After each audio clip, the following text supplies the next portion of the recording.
रायगड, महाराष्ट्रासह देश विदेशातील ताज्या बातम्या पाहण्यासाठी मॅक्स इंडिया लाईव्ह चॅनलला सबस्क्राईब करा आणि बेल आयकॉन दाबायला विसरू नका.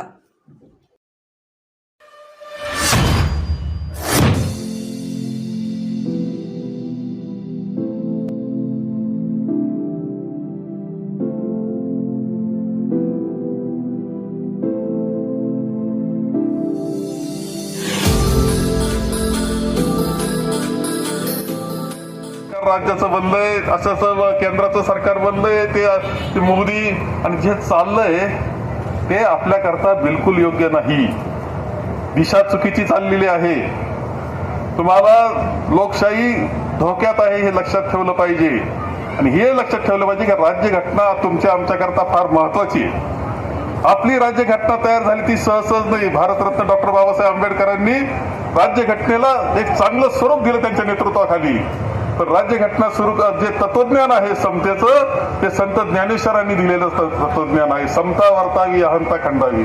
संत तुकाराम असतील, चोखा वेळा असेल, नरहरी सोनार असेल, सावता माळी असेल, आणि हे सगळे संत नामदेव, संत एकनाथ, आमचे गाडगे महाराज, तुकडोजी महाराज यांचं तत्वज्ञान, हे समतेचं तत्वज्ञान भारतरत्न डॉक्टर बाबासाहेब आंबेडकरांनी राज्यघटनेत आणलं. आणि म्हणून गरीबाला किंमत आली. तुम्हाला आज तुम्हाला घरी येतात माणसं, हात जोडून म्हणतात चला सभेला जायचंय आपल्याला. तुम्हाला किंमत आली. अरे गरीबात गरीब असेल, झोपडीत असेल, तरी मोठा निवडणुकीच्या वेळेस त्याच्या जवळ जातो, हात जोडतो. या सगळ्याला कोणतं कारण असेल? सगळ्याला काय कारण असेल तर ही राज्यघटना, त्यांनी दिलेला मताचा अधिकार. जगात अनेक मोठ्या देशांमध्ये नसताना आपल्याला भारतामध्ये तो मिळाला. आणि तो जपण्याचं काम हे आम्हाला करावं लागणार आहे. धोक्यामध्ये आहे राज्यघटना आपली, सगळ्यांनी लक्षात घेतलं पाहिजे. धोक्यामध्ये राज्यघटना आपली आहे. तिला जपलं पाहिजे, आपल्या लोकशाहीला जपलं पाहिजे. प्रयत्न असा चाललेला आहे, सरळ प्रयत्न चाललाय की धर्माचं नाव सांगून राजकारण केलं जातंय, पण तेवढ्या पुरतं ते मर्यादित नाही. मुस्लिमांचा धोका दाखवायचा आणि राजकारण करायचं ही पद्धत झाली. आता तसेच भाषण करतात. परंतु त्यांचा उद्देश जो आहे, पुन्हा एकदा चातुर्वर्ण आणण्याचा उद्देश सुद्धा आहे. की छत्रपती शिवाजी महाराजांना राज्याभिषेक नाकारणारा जो चातुर्वर्ण आहे, शाहू महाराजांना वेदाचा मंत्राचा अधिकार नाही असं म्हणणारा जो चातुर्वर्ण आहे. आमच्या संभाजी महाराज आताचे आहे, त्यांच्या मंडळी काळाराम मंदिरामध्ये गेल्या. आणि काळाराम मंदिरामध्ये मुख्यमंत्री आजच्या स्थितीला 2 मुख्यमंत्री आपले आम आदमीचे केजरीवालजी, अरे काम त्यांनी दिल्लीत केलं, कौतुक सगळ्या देशामध्ये आहे. त्यांना जेलमध्ये टाकण्याचं काम केलं जातं. आमच्या हेमंत सोरेन यांना आदिवासी मुख्यमंत्री, त्याला जेलमध्ये टाकलं. कारण काय? तुम्हाला सांगतो, कारण अजून सापडलेलं नाही. त्यांना निवडणुकीपासून दूर ठेवण्याकरता जेलमध्ये टाकलं.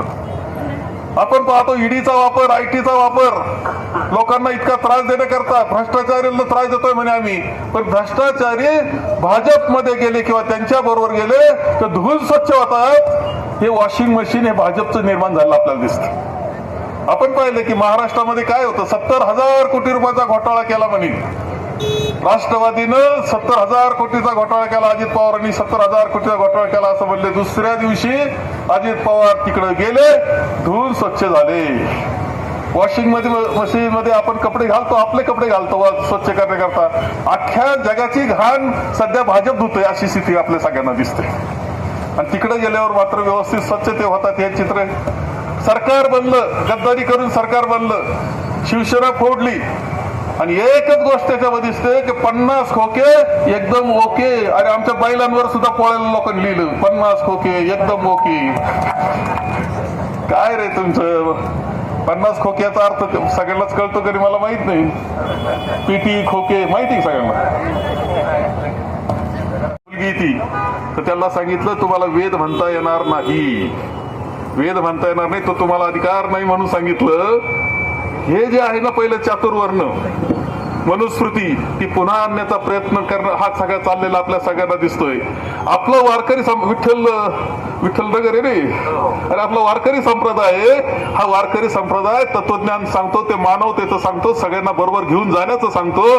ते आपल्या राज्यघटनेत हे लक्षात ठेवलं पाहिजे. आणि ते जपण्याचं काम आपल्या सगळ्यांना करावं लागणार आहे. किती भ्रष्ट सरकार केंद्राचं आहे वेगळं सांगण्याची आवश्यकता नाही. ते बॉन्ड 6 प्रकार आलाय, ते पाहिलं असेल. इलेक्ट्रल बॉन्ड लोकांना नडवून कशा पद्धतीनं पैसे हजारो कोटी रुपये गोळा केले गेलेत. त्याच्यामध्ये एका बाजूला आपण म्हणतो की मांसाची निर्यात गोवंशाची करता यायचं नाही, पण ते गोवंशाची कत्तल करून ते मांस परदेशात पाठवलं. त्यांच्याकडून सुद्धा कोट्यवधी रुपये भाजपनं घेतली ही वस्तुस्थिती आपल्या सगळ्यांना दिसते. हे वॅक्सिन तुम्हाला दिलं, जे वॅक्सिन दिलं होतं त्याच्यामध्ये गुणप्रत चांगली नव्हती, त्याची गुणप्रत चांगली नव्हती, त्यांच्याकडून त्यांनी पैसे घेतले आणि सगळं ते वॅक्सिन आपल्याला दिलं. आता त्याचे तोटे सगळ्यांना दिसायला लागलेले आहेत. अशा पद्धतीचं भारतीय जनता पक्षाचं हे सरकार आणि हे नरेंद्र मोदी हे तुमचे आमचे नाहीत. आणि म्हणून तुम्हाला सगळ्यांना एक गोष्ट लक्षात घेतली पाहिजे की यावेळेस कोणत्या परिस्थितीमध्ये केंद्र सरकार बदललं पाहिजे याच्याकरता आपण सगळेजण मेहनत केली पाहिजे असं माझं मत आहे. पुन्हा एकदा समतेचं वातावरण असणारं सरकार, इंडिया अलायन्सचं सरकार आपल्या सगळ्यांना आणायचंय आणि त्याकरता तुम्ही सगळ्यांनी कटिबद्ध राहिलं पाहिजे. मी आपल्याला एवढंच सांगेल की या निमित्ताने 13 तारीख काय फार दूर नाही. तुमचा उत्साह हे सगळं आहे, सगळेजण एकत्र आहे. चंद्रकांतजी खैरे शेजारी उभे आहेत. आम्ही सुद्धा संगमनेरला तिथं आता सध्या प्रचार करतोय, तो मशाल घेऊन आम्ही फिरतोय संगमनेरला. ते आमचे राखीव आमचे सगळे कार्यकर्ते फिरतायत, जोशाला फिरतायत सगळेजण. इकडं आल्यानंतर तुतारीच नगरला आलं का तुतारी आमची चालू होती. इथं आलो आता पंजा आपला आहे. हे सगळं वातावरण आहे ना, हे लोकशाहीला ताकद देणारं वातावरण. तो खरं सांगतो, लोकशाहीला ताकद देणारं वातावरण आहे. आम्हाला हे आघाडी पुन्हा पुढे न्यायची आहे. आपल्याला राज्यामध्ये मुख्यमंत्री हे आपल्या आघाडीचे झाल्याशिवाय राहणार नाही तुम्हाला सांगतो. आणि केंद्रामध्ये पंतप्रधान आपल्याला अलायन्स करायचंय आणि त्याच्यातून पुन्हा एकदा एक चांगला विकासाची गती द्यायची. मुख्यमंत्री नोकऱ्यांवर बोलायला तयार नाही, बेरोजगारीवर बोलायला तयार नाही, मुलांचं काय करायचं, घरात बेरोजगार मुलं आहे त्याच्यावर एक शब्द बोलायला तयार नाहीत, महागाईवर तर बिलकुल बोलायला तयार नाही. गॅसचे दर 450 वरून 1300 वर गेलेत. 450. ती एक बाई होती टाकीवर बसायची, काय नाव मला ते माहित नाही. 5 रुपये वाढले तरी टाकीवर बसायची. कुठे गेली ती? रोजगार नाही म्हणून तो टीव्हीवर चॅनलवर एक जण यायचा बेरोजगारी म्हणणारा. कुठे गेला तो? आणि मुख्यमंत्री पंतप्रधान काय बोलतायत? पंतप्रधान मंगळसूत्रावर बोलतायत, हिंदू मुस्लिम धर्माचा वाद घालण्याचा प्रयत्न करतायत. आणि ते पवार साहेबांवर तर म्हणे हा भटका आत्मा आहे.